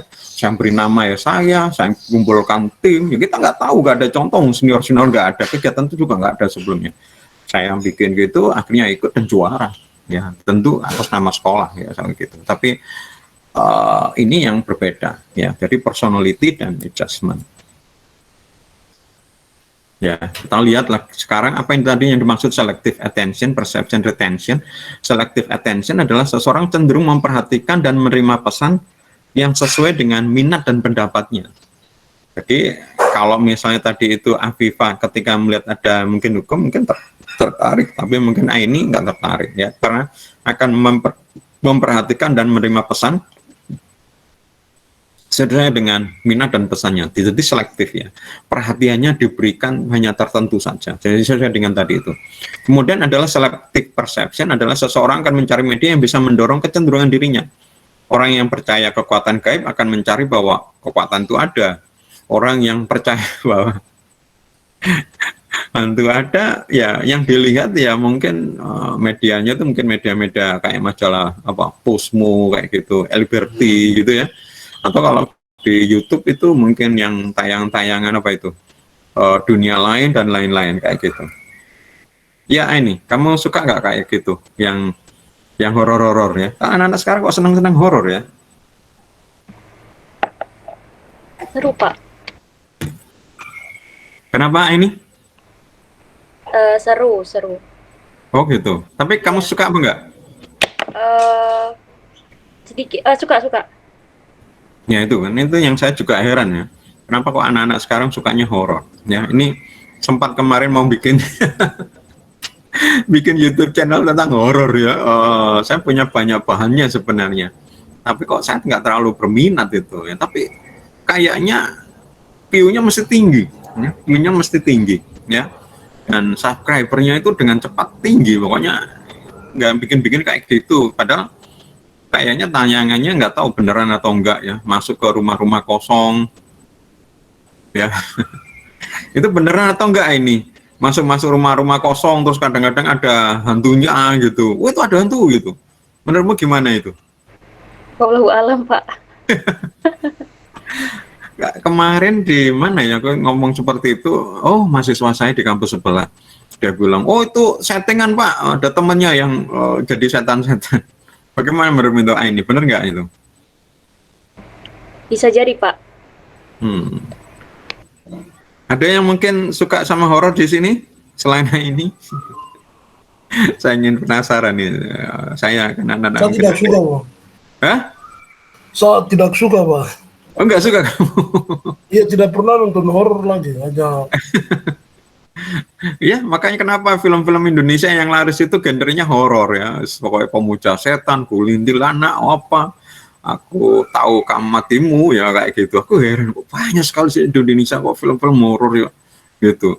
Ya dibanding kayak film India tuh kayaknya nggak ada tuh film-film horor, sedikit genre. Tapi di Indonesia banyak, Malaysia juga nggak banyak, Thailand juga nggak banyak, apalagi Korea. Oh ada sih Korea. Jepang ya mungkin ada ya, kayak Ring atau apa itu. Oke. Kemudian berikutnya adalah selective retention. Kecenderungan seseorang hanya untuk mengingat pesan yang sesuai dengan kebutuhan dan pendapatnya. Dia menerima aja di selektif, ya. Kemudian mencari informasi yang sesuai dengan selektifnya tadi, dan dia mengingat apa yang dia senangannya aja. Ya, misalnya mahasiswa akan mengingat bahan kuliah yang akan keluar untuk ujian sesuai dengan kisi-kisi yang diberikan oleh dosennya. Ya, bahkan mungkin akan apa namanya mengingat kira-kira yang masih sesuai. Misalnya dia senang fotografi gitu, hal-hal yang berkaitan dengan fotografi diingat. Tapi kalau misalnya tentang website misalnya, nah itu mungkin nggak terlalu diingat ya, seperti itu. Pokoknya dapat nilai mungkin lah ya. Kemudian masalah tadi itu motivation and learning. Acara sinetron tidak akan menarik bagi penonton yang termotivasi untuk mencari berita politik. Orang yang suka dengan berita politik, ya mungkin nggak akan mau nonton sinetron. Sebaliknya, yang suka sinetron nggak mau dia berita politik. Ya ini saya kadang-kadang begitu ya. Atau kalau kalian perhatikan di rumah ya, kalau misalnya anggota keluarga si A gitu mesti megang remote yang ditonton ini, tapi mungkin si B anggota keluarga yang lain suka yang lain, jadi kadang-kadang rebutan remote ya. Solusinya apa? Punya TV sendiri-sendiri. Tapi sekarang sih nggak masalah kan, TV bisa ditonton lewat HP ya, pokoknya ada wifi-nya. Kalau zaman dulu akibatnya akhirnya orang tua yang jadi penengah. Udah kamu ngalah ya sama tonjongan adikmu, sebaliknya kapan-kapan udah kamu ngalah sama kakakmu. Berikutnya adalah belief, opinion, needs, values. Misalnya orang yakin ya bahwa informasi dari media massa akan mencerdaskan, maka orang tersebut akan menempatkan media massa sebagai satunya faktor yang mempengaruhi sikap dan perilaku. Ya, jadi tadi sesuai dengan kepercayaannya, sesuai dengan nilai-nilainya, ya, dengan kebutuhannya. Kalau dia sukanya tentang artis gitu, informasi artis, ya mungkin kalau lihat televisi mungkin lihat tayangan-tayangan infotainment. Kalau di YouTube mungkin akan lihat channel-channel yang infotainment juga ya. Tapi sebaliknya mungkin orang yang suka olahraga ya lihat TV mungkin tayangan olahraga. Sebaliknya kalau nonton YouTube ya mungkin akan melihat channel-channel yang membahas tentang olahraganya dia. Ya, jadi tergantung tadi itu ya, kebutuhan dia, values-nya dia kayak gitu. Persuasibility, seseorang menerima pesan media tergantung pada pengaruh dari orang lain, persuasinya ya. Misal Anda tertarik dengan produk sampo dari sebuah iklan yang dapat dipakai setiap hari, tapi dipakai setiap hari nggak bikin rambut rusak ya, rontok atau apa ya. Namun karena teman Anda memberitahu bahwa sampo tersebut menyebabkan gatal di kulit kepala, maka Anda pun jadi ragu untuk mencobanya ya. Jadi meskipun dikatakan sama iklannya ini sampo ini baik loh dipakai setiap hari gitu, nggak akan mengakibatkan perubahan. Tapi misalnya ada teman, aku kemarin pakai sampo itu rambut pada rontok gitu, nah padahal kita nggak rontok padahal, tapi jadinya ragu malian ya. Ya akhirnya ya mungkin tetap pakai sampo itu, tapi mungkin tidak sesering yang diminta sama iklan, bahkan mungkin berhenti cari yang lain yang mungkin kadang-kadang dipersuasikan oleh orang itu. Ini luar biasa ya, makanya kenapa di zaman sekarang ini iklan-iklan bentuknya adalah endorse ya. Kalau dalam bahasa iklan kita kemarin belajar di teori periklanan adalah apa itu? Metode apa itu? Siapa yang kemarin ikut teori periklanan? Semua ya. Apa itu? Teknik apa itu? Masih ada yang ingat? Yang menggunakan apa namanya? Ujaran dari seseorang, tekniknya apa itu dinamakan? Alif? Aida, Pak. Oh bukan, kalau AIDA itu kan modelnya. Enggak, teknik yang dipakai ketika menggunakan seseorang untuk mempersuasi orang lain untuk memakai produk itu. Apa namanya? Ada tiga sebenarnya, ada tiga teknik. Masa sudah lupa Daniel? Diki, Fernanda, mungkin bantu Daniel, tapi Daniel sudah luar biasa pagi ini. Dia tuh saya pinginnya kayak Daniel teman-teman. Gak apa-apa salah, tapi yang mencoba, karena kalau mencoba kan yaitu tadi berpikir ya, think dan berusaha mengingat. Saya tidak akan menyalahkan, tidak mengolok. Oh salah, banter salah, bukan, tapi sudah bagus. Diki, Dido, Dimas, ini ada orangnya atau cuma join aja ya? Ilham Aditya Hertanto. Ya Pak. Apa yang kemarin kamu ingat teknik yang menggunakan orang lain, istilah sekarang mengendorse itu apa kemarin teknik iklannya namanya? Lupa. Teori efek media massa. Bukan, di mata kuliah teori periklanan. Lupa Pak. Ya, kemarin sudah saya ajarkan kalau nggak salah ada 13 teknik ya.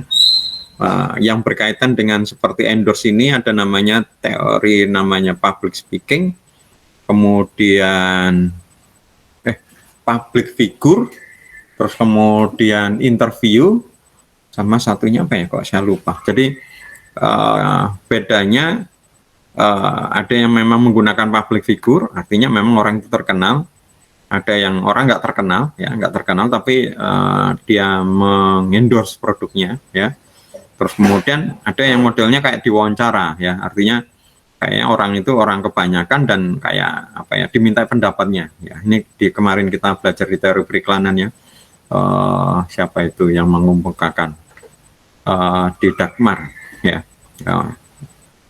Lupa aku siapa namanya ya, itu ini kenapa teknik itu dipakai, karena ternyata omongan orang ini diperhatikan, apalagi kalau orang ini merupakan tokoh ya, tokoh. Contoh misalnya saya warga di sini, saya menokohkan PRT misalnya atau mengokohkan ustadz gitu ya. Ketika misalnya pemerintah ngomong, ayo Bapak Ibu silakan daftar vaksin misalnya, ya kan? Saya lihat gimana komentarnya ustadz. Kalau bilang ustadz, ayo Bapak Ibu semuanya kita vaksin loh ya. Vaksin gunanya begini ini loh, saya juga vaksin. Nah, mungkin saya terpengaruh gitu ya.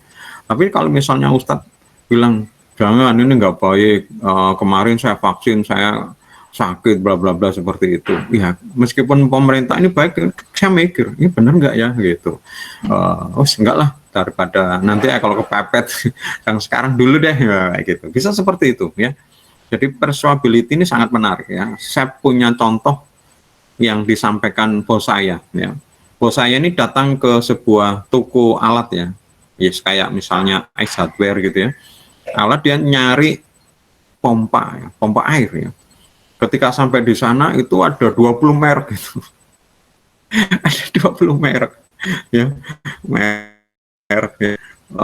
Dia bingung ya. Petugasnya sudah mendampingi, menjelaskan macam-macam, tapi tetap dia nggak bisa milih mana yang kira-kira cocok ini.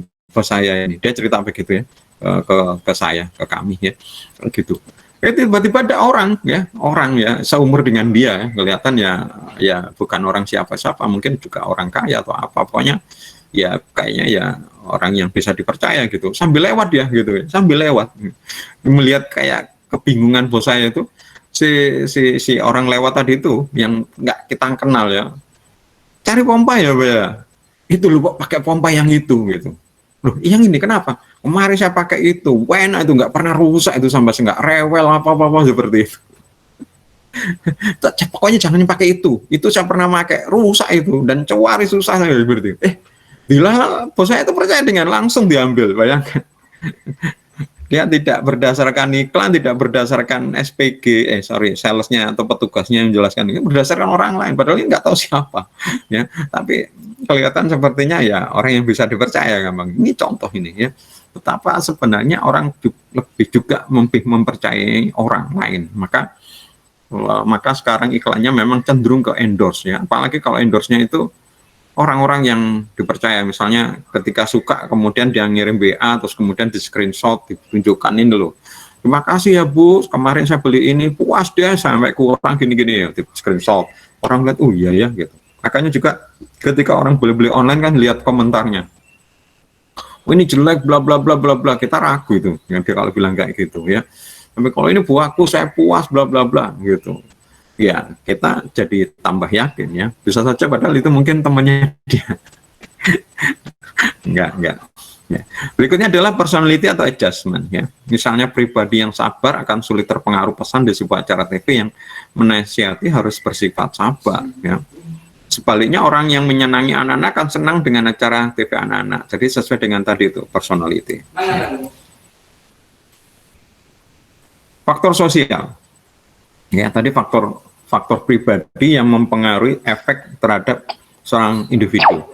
Ya. Yang pertama adalah umur dan jenis kelamin. Kedua adalah pendidikan dan latihan.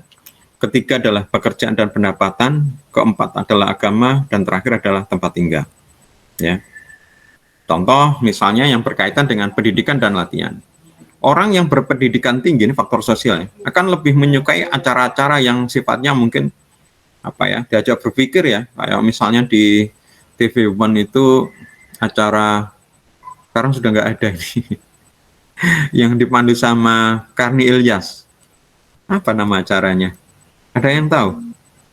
Di TV One yang biasanya membahasnya berat-berat itu, acara sampai malam itu, dipandu sama Karni Ilyas. Acaranya apa namanya? Indonesia Lawyer Club, bukan, Pak?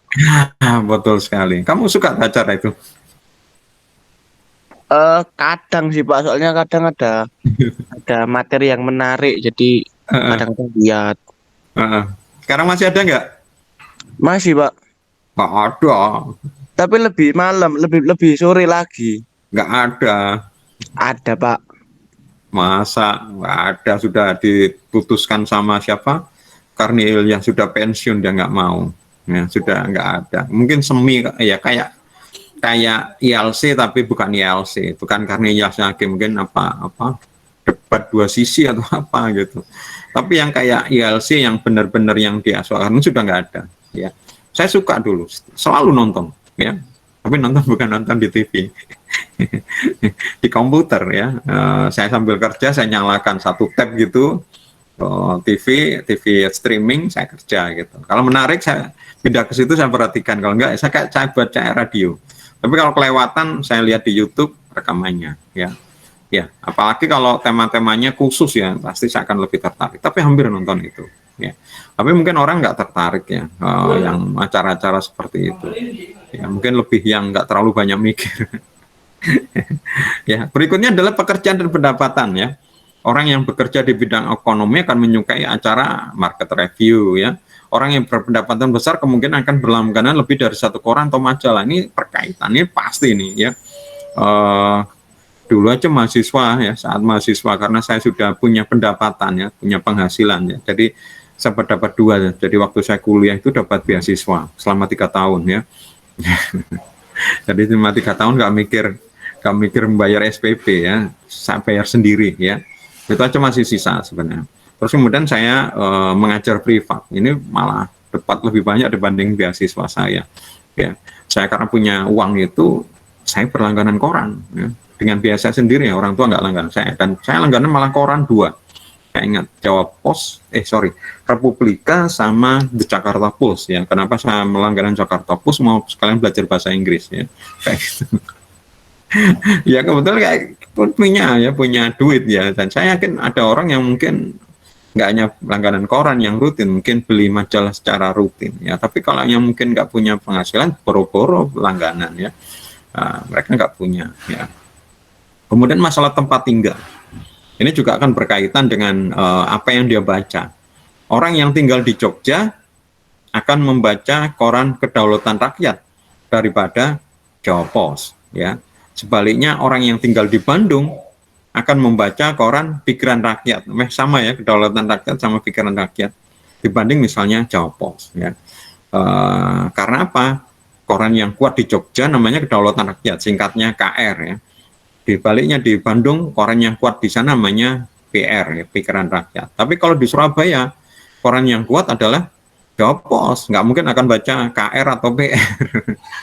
Ya, kenapa kok gitu ya? Karena saya sempat tinggal di Jogja dan tinggal di Bandung, dan saya lihat koran itu yang ada dan banyak orang baca ya. Kayak sebaliknya ya, kayak di Surabaya ya, saya akan banyak Jawa Pos dibanding yang lain. Maka ketika di Jogja itu ya, mungkin saya pernah tinggal di Jogja ya, bukan tinggal lama ya, cuma hanya beberapa hari, tapi kayak gitu. Saya cari koran Jawa Pos nggak ada ya. Satu-satunya koran Jawa Pos itu di Stasiun Tugu. Jadi Marlboro itu notok ya, sampai kemudian ada stasiun di situ. Nah itu saya datang ke situ ya, jalan kaki. Saya tinggal di hotel dekat situ, jalan kaki. Koran itu dibawa sama apa itu? Sama kereta api itu di situ ya. Jadi kalau saya terlalu pagi belum datang korannya. Koran nggak tahu kereta api apa itu. Agak siang itu ada korannya. Saya pernah datang situ belum datang. Agak siang ada. Ya saya beli di situ. Tapi kalau misalnya saya cari koran KR itu pasti ada. Nah, kalau Jawa Pos ya nggak ada di kios ya. Saya kangen soalnya. Ya biasa orang Surabaya ingin tahu Surabaya ketika jauh dari Surabaya seperti itu. Termasuk juga di Jakarta ya. Saya nggak bisa itu dapat informasi tentang yang di sana. Yang ramai itu koran Suara Merdeka kalau nggak salah ya, atau Merdeka ya, yang di Jakarta itu, sama Lampu Merah ya. Lampu Merah disingkat Lamer ya kalau salah itu. Nah, ya kadang-kadang kalau saya dekat dengan stasiun Gambir, ya baru itu saya bisa dapat koran Jawa Pos ya. Oke, itu mungkin terkait dengan efek. Van Waldi live.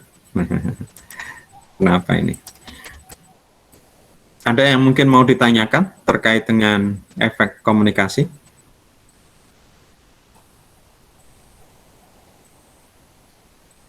Ada? Belum ada, Pak. Kalau tidak ada, nah ini saya tertarik ini. Ingin juga nonton seperti film yang kalian nonton. Ayo, siapa yang mau presentasi tugas komunikasi efektifnya yang kemarin, khususnya yang kelompok yang belum presentasi, yang sudah saya catat dan sudah saya nilai ada kelompok 2. Ini anggotanya Aurora, Safira, Jovanka. Kelompok 4, Theo sama Edwin, ini juga sudah presentasi ya. Theo sama ini, oh ini bukan ini. Ayo, siapa yang mau presentasi? Pak. Kelompok 5. Ya, monggo. Ya. Silakan. Sebentar, Pak. Ya. Saya catat kelompok 5. Pak mau tanya, Pak. Ya, siapa ini? Ini ya? Iya, nilainya kapan monggo. keluar, Pak, nilai UTS? Biasanya nilai UTS itu saya keluarkan langsung sudah saat akhir itu, bersamaan dengan saya nyampaikan nilai UAS. Kenapa sih? Karena kadang-kadang ya nggak baik ini. Kakak ini alasan saya aja ya. Mungkin ada yang belum mengumpulkan UTS atau apa, atau mungkin nilai UTS-nya kurang. Jadi saya memberi kesempatan untuk apa yang nilainya kurang untuk apa ya, tugas penambah nilai gitu. Biasanya kalau saya biasanya gitu.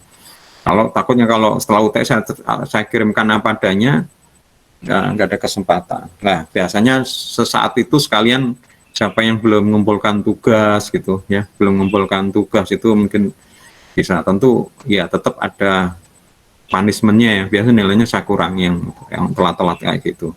Dan biasanya ada tambahan tugas lagi. Jadi selain mengumpulkan tugas yang terlambat itu, saya beri tugas yang lain ya, kayak gitu ya. Tapi insya Allah mungkin setelah inilah saya akan mulai nyicil UTS. Cuma saya memang sejak dulu nilai UTS ini nggak langsung setelah UTS langsung saya berikan. Maksud saya mungkin ada yang mau di-upgrade kayak gitu. Tentu dengan ada konsekuensinya, ada tambahan tugas lagi gitu. Ayo monggo silakan. Ya silakan. Ini kelompok berapa ini? Kelompok berapa? Kelompok 5. Kelompok Kelompok 5, Pak. Ya, sip. Ya, jadi saya mengambil tugas ini dari film Nanti Kita Cerita Tentang Hari Ini, Pak. Oh, ini film Indonesia ya? Iya, film Indonesia, Pak. Hmm. Jadi, alasan saya mengambil film ini karena relate dengan kehidupan nyata gitu loh, Pak. Dimana setiap anak punya struggle masing-masing dalam hidupnya dan kadang pilihan mereka itu tidak didukung oleh orang tuanya, Pak. Oh gitu, ya. Ya, jadi film ini punya 3 anak, Pak. Namanya Angkasa, Aurora, dan Awan. Angkasa diperankan oleh Rio Dewanto, Aurora dimainkan oleh Sheila Dara Aisha, dan Awan Rachel Amanda, Pak.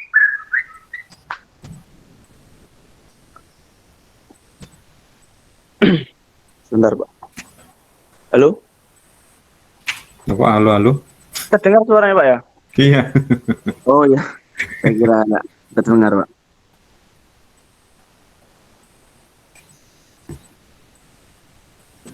Awan kerja di sebuah perusahaan konstruksi, Pak. Ya, ini anak terakhir. Di tengah-tengah saat dia bekerja, dia memiliki rasa jika dia itu terpuruk, Pak. Akhirnya dia mulai mengeksplor lebih luas. Saat dia mengeksplor lebih luas, Awan bertemu dengan seorang laki-laki yang modelnya itu nyentrik, Pak. Bernama Kale yang diperankan oleh Ardhito Pramono.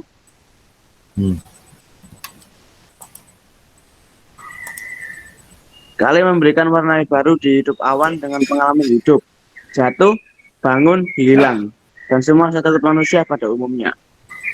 Bertemu dengan Kale membuat hidup Awan dan perilakunya berubah.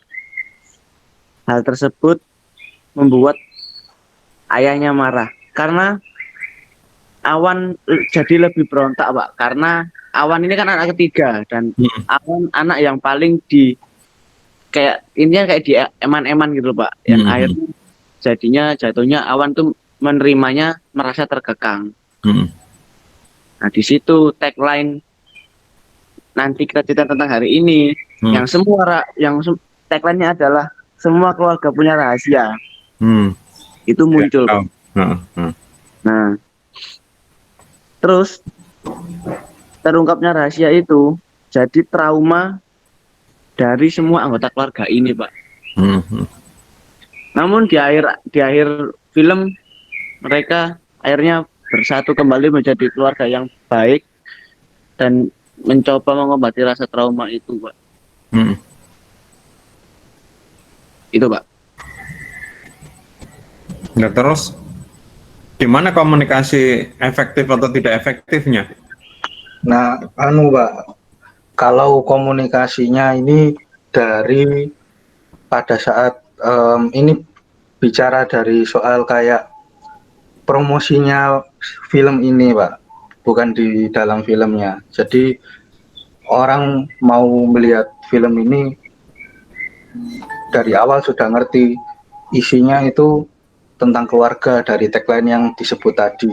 Setiap keluarga punya rahasia. Nah, kedua juga isi ceritanya itu mengandung emosional seperti yang diceritakan si Arya ini. Juga dibawakan aktingnya itu cukup bagus dan konfliknya tuntas terbahas. Jadi komunikan atau penonton itu paham isi film yang disampaikan dan sesuai sama tagline awal. Hasilnya hasilnya ini dari semua hasil kesuksesannya mendapatkan 2 juta penonton lebih. Paling banyak di 2020. Iya, saya lihat posternya kalau nggak salah duduk di atas bangunan kalau nggak salah, orang 4 ini menghadap ke kejauhan ya, menghadap ke arah jauh kalau nggak salah ya. Iya. Poster filmnya. Juga mendapatkan penghargaan di festival film di Shanghai. Tapi di situ berarti ada nggak di situ temanya yang berkaitan dengan komunikasi efektif atau tidak? Termasuk ada. Maksudnya yang ada di dalam filmnya? Iya, di dalam film itu ada kisah yang menceritakan di situ mereka melakukan komunikasi yang mungkin efektif, atau mungkin mereka di situ melakukan komunikasi yang tidak efektif gitu. Kan kalau efektif atau tidaknya kan seperti yang ada di sini, intinya itu tercapainya tujuan ya Pak ya. Nah, tujuannya yang ada di dalam film ini kan membahas masalah keluarganya, banyak problem-problem seperti bapaknya itu tidak ada anak 3, yang anak kedua si Aurora kan kayak seperti kayak tidak didukung ya, nggak pernah didukung. Nah, itu mulai dibahas konflik-konfliknya, terus kemudian yang anak ketiga itu terlalu di overprotective, terus yang anak pertama itu selalu diberi tanggung jawab yang besar. Nah, baru pada saat puncak-puncaknya cerita ini masuk komunikasi efektifnya, tercapainya tujuan itu. Mereka saling komunikasi, terus ya pada akhirnya ceritanya dia semuanya, bapaknya sama orang tuanya pun saling mengerti. Semua masalah saling saling mendukung gitu. Ada masalah tidak perlu ditutupi gitu. Jadi ya cukup berhasil, bisa mendidik keluarganya. Ya, bagus. Ya, itu yang saya maksudkan. Ketika kalian melihat film, kalian juga melihat aplikasinya dari sebuah komunikasi, proses komunikasi yang efektif atau tidak. Ya, enak itu sebenarnya. Makanya kalau saya kebetulan memang suka nonton film ya. Jadi dengan saya pikir hampir semua orang juga sebenarnya suka nonton film, meskipun mungkin ada beberapa orang yang juga nggak suka nonton film. Tapi dengan nonton film ini sebenarnya kita bisa melihat pengalaman orang lain tanpa kita harus terlibat ya. Itu yang saya suka. Misalnya bagaimana sih sengsaranya kehidupan ketika perang, itu kan sengsara ya. Nah, kalau kita lihat film tahu sengsara, tapi kalau kita mengalami sendiri nggak mau lah. Jadi mending seperti itu. Ya, udah bagus sekali. Ya, terima kasih kelompok berapa ini? Kelompok 5. Dan lain-lain. Ini semua kelompok nonton filmnya atau cuma hanya beberapa orang? Saya yang baru nonton Pak, semuanya sudah nonton. Oh gitu. Saya sudah nonton Pak. Iya. Saya sudah nonton itu. Nonton di mana kamu? Di bioskop atau di? Ya di bioskop Pak. Nonton sama keluarga kemarin. Saya nonton di Google Pak, nonton di LK21 ya. Ya itu saya itu. Soalnya kalau film-film action gitu ya, kalau film drama mending nonton di komputer aja. Kalau film action itu sayang gitu ya. Suara-suara sound efeknya itu terasa enak kalau di bioskop. Tapi kalau drama itu kan sound efeknya jarang, nggak apa-apa. Ya, luar biasa.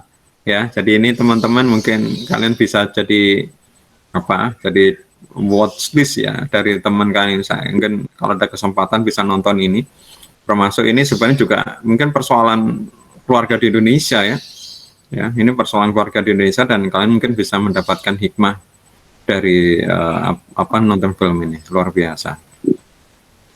Waktunya habis. Ada yang mau presentasi atau kita akhirin? Baru kita pertemuan berikutnya mungkin melihat presentasi lagi. Gimana Ketua kelas? Pertemuan berikutnya Pak, soalnya abis ini ada kelas. Oke, ya. Iya, Kita Pak. akhiri ya teman-teman. Iya Pak. Mungkin untuk yang kelompok lain silakan di pertemuan berikutnya. Jadi saya mungkin tetap bagi dua, ya nggak apa-apa, enak kayak gini ya. Atau mungkin di awal mungkin ya presentasi, jadi kita diberi hiburan sedikit. Ada yang mau ditanyakan sebelum saya akhirin? Nggak ada. Kalau nggak ada, kita akhirin teman-teman. Saya mohon maaf kalau mungkin ada kata dan tindakan yang tidak berkenan. Semoga ilmunya menjadi bermanfaat. Selamat pagi. Assalamualaikum warahmatullahi wabarakatuh. Waalaikumsalam warahmatullahi wabarakatuh. Terima kasih Pak Yusuf. Yeah. Terima kasih Pak. Iya, Daniel.